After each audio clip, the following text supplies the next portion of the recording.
അല്ല, ബസ്സിന് കുറുകെ അല്ല കാർ കിടക്കുന്നത്. അത് സിഗ്നലാണ്. സിഗ്നലിൽ ആ ബസ്സിന് മുന്നിലേക്ക് വാഹനം പാർക്ക് ചെയ്യുകയും ഞങ്ങൾ ഇറങ്ങിയതിന് ശേഷം വാഹനം മാറ്റിയിടുകയുമാണ് ചെയ്തത്. പോലീസ് വന്നതിന് ശേഷമാണ് ബസ് മാറ്റിയിട്ട് ഡ്രൈവറെ ഇറക്കുന്ന ഒരു സാഹചര്യം ഉണ്ടായത്.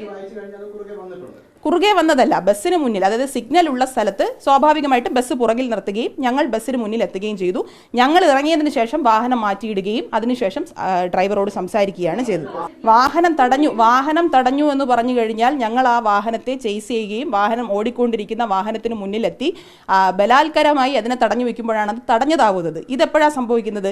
ആ സാബല്യം കോംപ്ലക്സിന് മുന്നിലുള്ള സിഗ്നലിന്റെ അവിടെ നിൽക്കുന്ന സമയത്ത് അദ്ദേഹം തന്നെ അത് വ്യക്തമാക്കുന്നുണ്ട്. അവിടെ റെഡ് സിഗ്നൽ ആയിരുന്നു. നിങ്ങൾക്ക് CCTV പരിശോധിക്കാമല്ലോ, അവിടെയൊക്കെ CCTV ഉണ്ട്. ഞാൻ പോലീസിനോടും പറഞ്ഞു, സ്മാർട്ട് സിറ്റിയോടും പറഞ്ഞു, മുഴുവൻ CCTVകളും അതിൽ പരിശോധിക്കപ്പെടേണ്ടതാണ്. അതിനകത്തൊന്നും ഒരു സംശയമില്ല. ഞങ്ങളുടെ ഭാഗത്ത് എന്തെങ്കിലും തെറ്റുണ്ടെങ്കിൽ നിങ്ങളത് അതിൻ്റെ ഭാഗമായി കണ്ടുപിടിച്ചോളൂ. പക്ഷേ 100% ഉറപ്പ് പറയാം, അദ്ദേഹം തന്നെ ഇന്നലെ പറഞ്ഞിട്ടുണ്ട്, ഈ നിങ്ങൾ മാധ്യമപ്രവർത്തകരോട് അദ്ദേഹം തന്നെ പറയുന്നു, സാബല്യത്തിന് മുന്നിൽ റെഡ് സിഗ്നൽ ഉള്ളപ്പോഴാണ് അവർ സംസാരിക്കാൻ വേണ്ടി വരുന്നത് എന്ന് പറയുന്നു. അദ്ദേഹത്തിൻ്റെ ബസ് ബാക്കിൽ കിടക്കുമ്പോൾ ഞങ്ങൾ ഫ്രണ്ടിൽ വണ്ടി നിർത്തി വാഹനത്തിൽ നിന്നിറങ്ങി വാഹനം മാറ്റിയിടുകയും അദ്ദേഹത്തോട് സംസാരിക്കുകയുമാണ് ചെയ്തത്. അല്ല, കുറുകെ കിടക്കുന്ന അതെനിക്കറിയില്ല. ഞാൻ വാഹനം അല്ല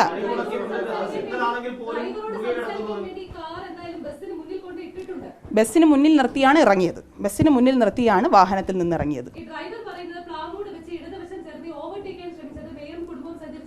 അല്ല, ആ വാഹനത്തിന്റെ ദൃശ്യങ്ങൾ നിങ്ങൾ പരിശോധിക്കൂ. അവിടെയൊക്കെ CCTV ഉള്ളതാണ്. ഞാൻ പറയുന്നത് നിങ്ങൾക്ക് വിശ്വാസമില്ലെങ്കിൽ നിങ്ങൾക്ക് പോലീസുമായി ബന്ധപ്പെട്ട് ആ വിഷ്വൽസ് പരിശോധിക്കാം.